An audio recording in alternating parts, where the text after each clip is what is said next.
ফয়সাল রে বাজার ধরাই দিয়েছি, ফয়সাল নিয়ে আইতাছে টলিতে করে। তাল ফয়সাল খালা, খালি খালি তাল তাল জিবে জিবে গেবে গেবে সোরা খালি ছান্নরা বাদি তুত্তি রহে হওয়া খাফি মানে ও ভয় পাইতাছে ওই বিড়ালরে দেখা মনে করতেছে যদি মাইরা ফেলাই। মাশাআল্লাহ ফয়সালের জ্ঞান বুদ্ধি ভালো আছে। ফয়সাল বাজার নিয়ে আসতেছে শোয়াই শোয়াই মাতবাখ মাতবাখ।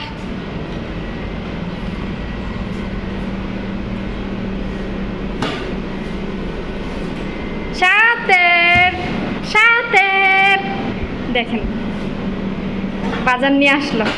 মাশাআল্লাহ মাশাআল্লাহ ফয়সাল সাতের দেখেন ও খুশি অনেক, বাজার আইনা অনেক খুশি। তালিক লিখছেন মুকাইয়েব ফয়সাল ওই দেখেন আরেকটা পয়রা গেছে ওইটাও নিয়ে এলো। অনেক ভালো অনেক মাশাআল্লাহ, আমি অনেক আদর করি ওরে। খালি হানি খালি তালি শুক্রান সাউই দে শুক্রান তাল মুকাইয়েব মিনমি তাবানে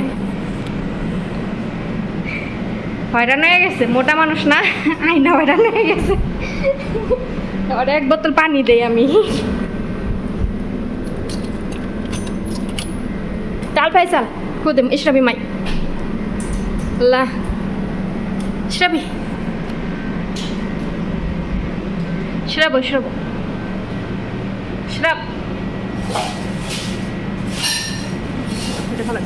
খালি খালি আদে আদে আদে মা মুশকিল আদে। ভয় পাইছে মনে করছে আমি কিছু কম ওইটা পড়ে গেছে। ইশরাবি মাই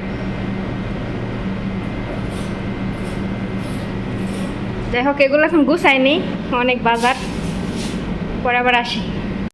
আমার আর ফয়সালের অবস্থা দেখেন, বাজার আইন একবার অবস্থা খারাপ। ফয়সাল টাকাই দিবে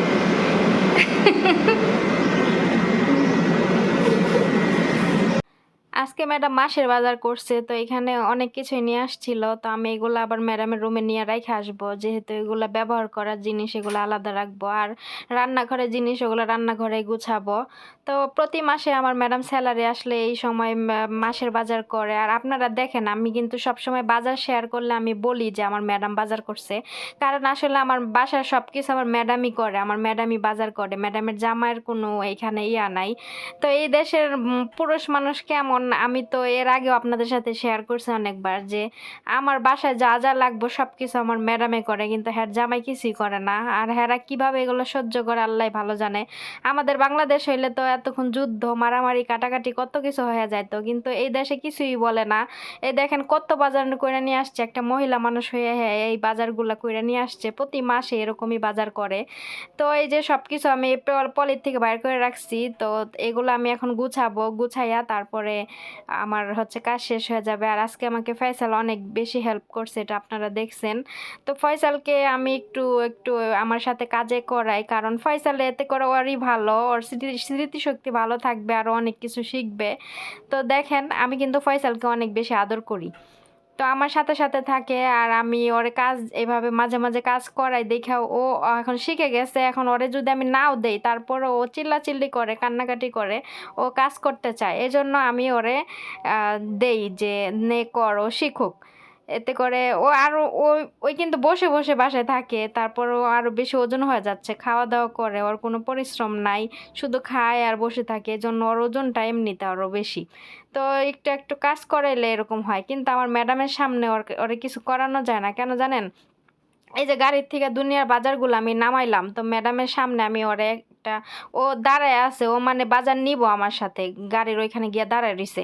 পরে আমি ওর হাতে একটা তরমুজ দিছি, ছোট একটা তরমুজ দিছি। তো ওইটা দেখে আমার ম্যাডামে বলতেছে যে ওই ফয়সাল ফালাই দিব, ফয়সাল ফালাই দিব, বাঙ্গা লাইব, মানে আল্লাহ দেখাইতেছে বয়া বয়া। মানে হ্যাঁ জীবনেও ফয়সাল যদি আমার কাছে না থাকতো, হ্যাগো কাছে থাকতো, জীবনেও ফয়সাল ডেরা কিছু শিখাইতে পারতো না, একটা জিনিসও ফয়সাল ডেরা শিখায় নাই। এই যে আমার কাছ থেকে ও কিন্তু ছোটোর থেকে যে এত বড় হয়েছে, আমার সাথে থাকতে থাকতে ও যতটুকু শিখছে, আপনারা যতটুকুই দেখেন কথাবার্তা, আমি একটা জিনিস ইশারায় ওরে বইলা দিলে ও বুঝে আমাকে আয়না দেয়, আবার ওই জিনিসটা জায়গা মতো রাখে। এই সব কিছু আমার দ্বারায়, আমি ওরে এগুলা শিখাইছি। আমি যদি না থাকতাম, আমার জায়গায় অন্য কেউ হইলে এইভাবে শিখাইতো কিনা সেটা আমি জানি না। তবে আমার ম্যাডামরা জীবনও ওরে এগুলো শিখাইতে পারতো না। হেরা মনে করে যে ফয়সালে কিছুই পারবো না, এগো এটা ফয়সালে প্রতিবন্ধী হয়েছে দেখা, কথা বলতে পারে না দেখা, এর জন্য হ্যাঁ ওরা ও কিছুই পারবো না। অথচ ফয়সাল, আমি রান্না করতে গেলে ও রান্না তরকারি লাড়া দিতে যায়, হ্যাঁ, তারপরে আমি যেভাবে জিনিসগুলা গুছাই ও ঠিক সেইভাবে জিনিসগুলা গুছায়, থালা বাসনগুলো আমি ধোয়ার পরে ও ঠিক সেইভাবে নিয়া জায়গায় নিয়ে গুছায়। তো এইসব কাজ জীবনেও ওরে কেউ শিখাইতে পারতো না। আর ও তো কর্ম করে খেতে পারবো না, এটা জানা কথাই, কিন্তু ঘরের মধ্যেই যদি ওরে এরকম কইরা কিছু শিখানো যায়, এটা কিন্তু খারাপ কিছু না। কিন্তু আমার ম্যাডামে মানে হাই হাই কইরা মরে যে, ফয়সাল পয়রা যাবো ফয়সাল, এটা দিস না ফয়সাল রে, পয়রা যা ফালাই দিব বাইঙ্গা লাইব, এরকম করে। এই যে আমি যেমনে কইলাম না, সেইভাবেই কয় আরবিতে, যে আরবিতে বলে, ঠিক আছে? আমি তো বাংলায় আপনাদের বুঝাইলাম, কারণ বাংলায় যদি না বুঝাই তাহলে কিন্তু আপনারা বুঝবেন না। আরবি বললে, হ্যাঁ, উনি কিন্তু আরবিতে এরকম ঠিক এরকম কইরা বলে। তো আমি তখন এই জন্য ওনার সামনে ফয়সালরে কিছুই করি না। উনি না থাকলে আমি ফয়সালরে এটা ওইটা দিয়া শিখাই, ঠিক আছে? তো একটা বাচ্চা প্রতিবন্ধী হইলে, আমাদের দেশে প্রতিবন্ধী বাচ্চা হয় না, তো হইলে কি ওরা কি স্কুলে পড়ে অনেক কিছু শিখে না? আমাদের দেশে প্রতিবন্ধীরা তো অনেকে দেখা যাচ্ছে হাত নাই, কিন্তু এরা পা দিয়া কত কিছু করে, কত কাজ করে, হয়তো বা নিজের কাজ নিজেরা পা দিয়া পর্যন্ত করে, হাত না থাকলে। কিন্তু এই দেশে হেরা এরকম করে, ঠিক আছে?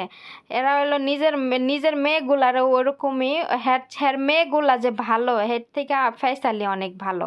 ওরা তো সুস্থ, ওর থেকে ফয়সালে যে কথা বলতে পারে না, ফয়সালে যে পাগলামি বুদ্ধি, তো ওই মেয়েদের থেকে ও অনেক ভালো ফয়সাল, ঠিক আছে? ও যদি মেয়ে হইতো, ও এতদিন অনেক কিছু শিখা যেত। ওর মেধা অনেক ভালো, আর ওনার মেয়েরা তো বুইঝা শুইনা সব কিছু কইরা তারপরে করে, প্রতিবন্ধীর মতো ঘরের ভিতরে বসে থাকে, জেনে খাইবো হেনেই ফালাইবো, জেনে বয়ে থাকবো এনেই বয়ে থাকবো, এরকম মানে এরকম। এটা কিন্তু ফয়সালের থেকে ওরাই বেশি খারাপ, আমার যেটা মনে হয়, জানেন? আমি তো অনেক সময় অনেক কথা আমি শেয়ার করতে চাই, আবার করি না, কিন্তু ইদানিং আমার কেন জানি ওদের উপর খুব বিরক্ত লাগে। মানে বাসায় থেকে থেকে যে কি যে করে না, আমি ওরা বাসায়, এর জন্য ঘরের ভিতর ভিডিও করতে পারি না, তাহলে আপনাদের দেখাইতাম। ঘরে যে খাট না, ওই মেয়েদের রুমে যে 3টা খাটের মধ্যে যে মানে করা, আলমারির মতো বক্স করা, হ্যাঁ, আছে, দরজা আছে খোলার মতো, খাটের ওই সাইডে বক্স করা। তো ওইটার ভিতরে চিপস চকলেট এগুলা খেয়ে ওইগুলার যে ময়লাগুলা ওই ওই বক্সের ভিতরে রেখে দিছে। হ্যাঁ, বড় মেয়ে, 15 বছরের মেয়ে ওইগুলা করছে, তাহলে বুঝেন। বিড়াল তুত্তি, হ্যাঁ তুত্তি, তাহলে এটা ম্যাডামের মেজমের বিলাই, ও ডাকলে দৌড়ে আসে।